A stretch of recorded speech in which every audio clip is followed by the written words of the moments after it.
Hey, my name is Jaime Poulos. I am a member of Mental Express Radio Crew. I'm here doing an interview with Bias. Members are David Silveria, Chris Dorame, Joe Taback, Mike Martin, and Rich Nguyen. Okay. Where do you see yourself in a couple years? You're Take over touring the world. over the world. You know, you're. First band to play on the moon. Huh? First band to play on the moon. There you go. Right. Nice. 2 years. To be real, I mean, we want to just be able to put out music. And we put out a bunch of music for people to listen to and enjoy and just rock out to. And then get out there, do some touring, you know, and just share the music with everyone who will listen to it. I mean, I think the days of like the superstar, rock star are over, but you know, we're not doing it for that. We're doing it for the sheer love of the music. So I think you'll see that once you actually see our live show and actually listen to our songs. That takes me back to the name of your band. But we just think that everybody in society, especially today, has their own form of bias, whether they know it or not. It's kind of like our side life. It's one of those things where you can interpret it however you want. I mean, it's not really, it doesn't mean anything. Yeah, you know, we tried to get clever and put the dot in the name to show that there's two sides, but it's just, people didn't understand that. Right. They still don't understand that. But at the end of the day, I mean, everybody has their biased opinion on whatever subject it could be. But it's like ice cream, Android versus Apple. Yeah. And it's not like we're a political band at all. But we all got different views on what's going on in society today. But it doesn't change the brotherhood that we have with this with this band, and that we can still get in and create something pretty rad together. You know, and I think society today is missing some of that. You know what I mean? Bring it up, and I can't. So anyway, okay. You mean like my inspirations? Yeah. Or like mentors or Yeah. what? Like Influences? Yeah. I have tons of influences. I mean, right off the top of my head, I could say Faith No More, Metallica, Pantera, Slayer, Korn, Deftones, Incubus.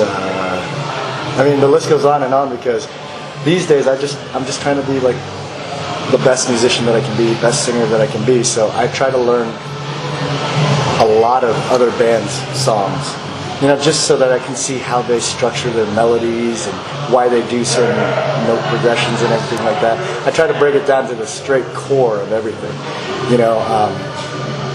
When I learned a lot of Stone Temple Pilots songs. And his melodies and structures are amazing. He's like a madman genius. Another person who's a madman genius with their note progressions is like Chester Bennington, you know. So, I mean, these days I don't have a singular influence. I use everyone as an influence. If I hear a song and I think it's catchy, I'm gonna sing it, or I'm gonna do a cover of it, just so I can learn how to do it. Because every single time I do a cover of something, I learn something from it. I absorb something. Knowing what you know now about the touring, and what would you say would be the biggest difference from 15 years ago to today? I mean, if you're going to say 15 years ago, I mean, that was probably was that issues era, maybe, or after? No specific. No specifically the time. Like early how? days of touring? Yeah. How would you say it's maybe different? It's not really different, except for there's more food choices. A lot more food choices, better food these days. There's Starbucks everywhere. Gas prices are higher. Yes. Okay. We figured that much out. Jimmy John's. You can count on a Jimmy John's at every stop. Nice. Just don't go to the one in Pocatello. It smells like. What advice you would give to new musicians? Learn to take criticism, and if they really believe they have what it has to take, they have what it takes to make it, they have to dedicate themselves and don't give up. Perfect. And be prepared to work. There's a lot of work, I would say. Yeah. Right. I'm kind of understanding the dynamic of how you guys met. So there's a couple of different things. There's Core 10. I don't know what you're talking about. So I didn't get the whole story on it. So I heard it just didn't last too long, as far as I'm understanding. But that's how you guys came together, right? And all of this. That's why it's kind of pertinent to this. So David, Chris, and I came together with that project, and we never played together before, but we got brought into that project together, and we gave it a commitment for a year. And after 6 months or so, we kind of decided that it's probably not what we were looking to do, but we enjoyed playing together and enjoyed our friendship and just everything involved with music, and that David still wanted to continue playing, Chris and I wanted to continue playing, so we left that and started writing some music, and we just put out a press release to find a vocalist. At the time, Mike was my guitar tech with that previous project, and I didn't even know he could play guitar. So while we were writing these new songs and learning our new songs that would become the Bias songs, he's sitting in our studio every night playing, and we're talking going, yeah, we need to get another guitar player or a keyboard player or something. We have to get another instrument for the band. And the whole time he was learning our songs and never even told me for the whole entire time we had the first band. I never knew. And then he just one day he just goes, how to get them before you show them. right, there you go. I'm gonna show them, right? Yeah, fortunate enough they were looking for someone else, and it ended up working out. And I was fighting so hard because they were talking about getting a keyboard player, and I didn't want a keyboard player. Faith No More type keyboards. I know, still. I was like, a keyboard, come on. Hell, another guitar player. Well, you've got to hang out with us a little bit. I mean, what do you think? What's your vibe from us the last couple days? I think you guys are great, and like I said earlier, it's kind of weird to have a Google guy standing next to you, and he's really cool. Anyway. Well, that's cool. Yeah, no, I mean, we kind of take Google guy. We do kind of take the old school approach with this. I mean, there's different bands that do different things to put out music these days, and with a business aspect of it, and that live on different sides of the country, and they just come together to make something happen. With us, it's more emotionally driven and vibe driven, and it's really kind of a brothership with this band. If we can't sit in a room and look at each other and create something good, then it's not going to be good. Well, I don't normally sit in the room. Well, Rich is far, but he comes down once a week with us, and we still get that interaction. And we'll write something together musically. We'll send it to Rich. Rich will chop it up, put his stuff on it or sync on it for a little while, and then put his input back and send it to us. And then we'll either critique it, do some last minute tweaks for when he comes down on that one day. Then we have the maximum time for us to actually work on it together with all five of us in the room. Thank God for technology. It really helps. So just to give you a little background, how it all worked out was when I submitted my audition to them, they sent me a track back to sing over. So I listened to the track and I said, hey, this is good. I don't think it's structured the way that I want it to be. So I took it upon myself to actually go through and restructure the song. And then I recorded vocals and sent them back to them. Right? So that was the first taste to them of me. And when they heard it, they were like, what the hell? Why does this guy change our music? We were actually pretty pissed for the first week. I was like, who the fuck does this guy think he is? Chopping up our music, we sending him this way. But after we listened to it more, I actually liked it, the fact that you had the balls to do that, because most people wouldn't do that. And the other guys that we did, even whether they were talented, they didn't really have their opinion. They just kind of came in, they put stuff over it, and it was good, but they didn't. Yeah, we had some great singers. It wasn't Richard Good, and it wasn't nobody had their real input. They were catering to us with whatever we wanted. And with him, he had his own opinion. So that's what, with a brothership, it's if we can't have somebody that can't voice their own opinion in this band, then it's but we want somebody with input. So then we started just working like that, period.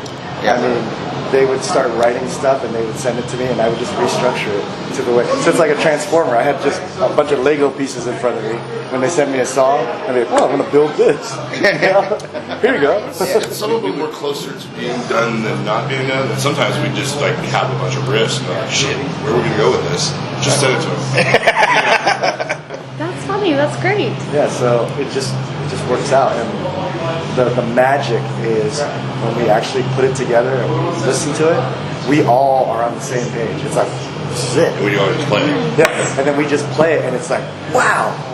You know, the very first time we all played Pity together in its finished form, we finished the song, and I just remember just the energy in the room because we were all stoked and pumped about it. Yeah. And it didn't take too long for Pity to come out. From the time that they got you to the time it came out in January. Well, we wrote Pity in the third week. Before Rich ever came down with us just sending tracks back and forth before we asked him to come to the studio, there was 4 songs done. Yeah, I sent back 4 songs in 2 weeks. And with anybody else, it was 1, maybe 2. So it was like once we figured that, okay, well, he's this far away and he's not overseas and he's not over here and he's not, with the other candidates that were there, it was like he's this far away and we've gotten this much work done already. So the work ethic in between the band and what we were doing was already on point before he ever stepped into the studio. You know what I mean? So, I mean, that kind of solidified.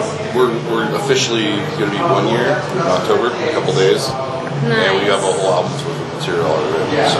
Nice. That are all good songs, there's no fillers. Right. In our opinion.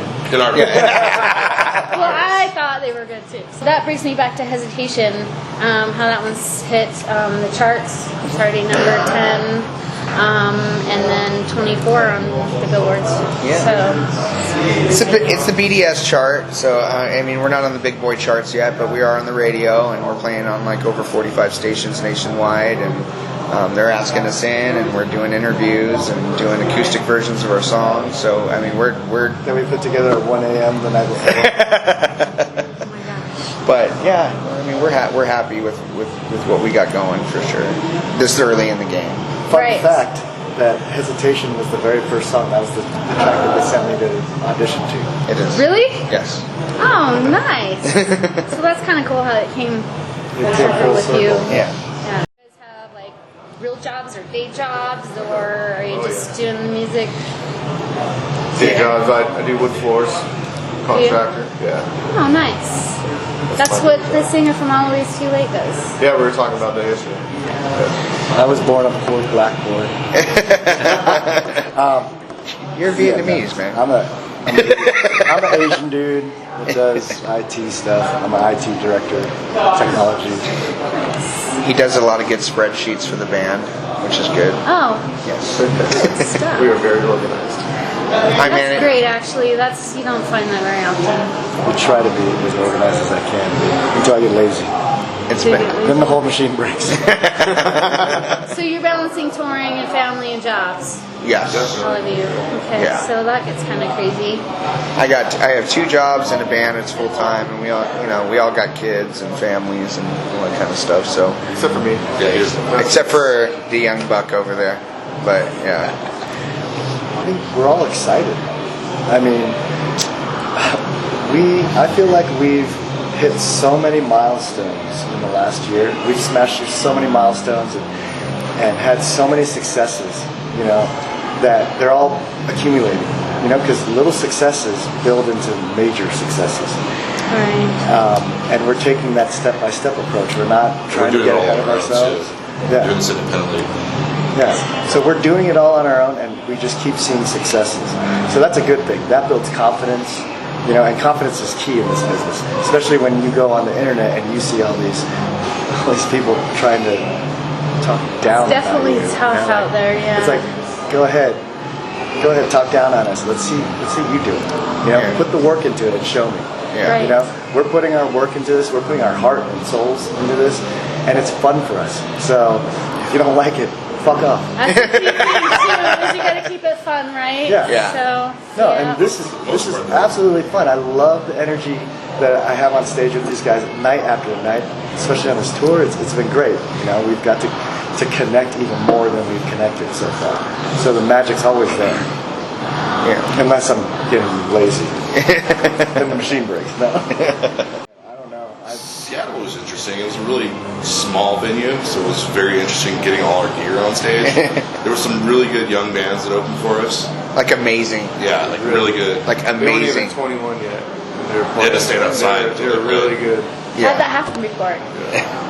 They were really good. They were really good. Our first show too in Vegas at Vamped, I really liked that venue, and I loved all the bands that played with us. It was a good turnout, and it was a good kickoff to this little tour for sure. It was great. Yeah, pretty much all the venues have been cool. Yeah, All the bands were really nice. and people everywhere, every town that we've hit. Even though we're just a baby band, I mean everybody that's accepting. you know people driving an hour and a half just to come see us and loving every minute of it, and you know wanting pictures and wanting to us to sign stuff for them and follow us and like all of our singles. I mean it's just for us. I mean that in itself has just been rad. Nice. Bed Tracks was really cool. That was for a good cause. Yeah. So, yeah, everything's been really cool. Yeah. Looking forward to this being our favorite venue tonight at the Royal. Me too.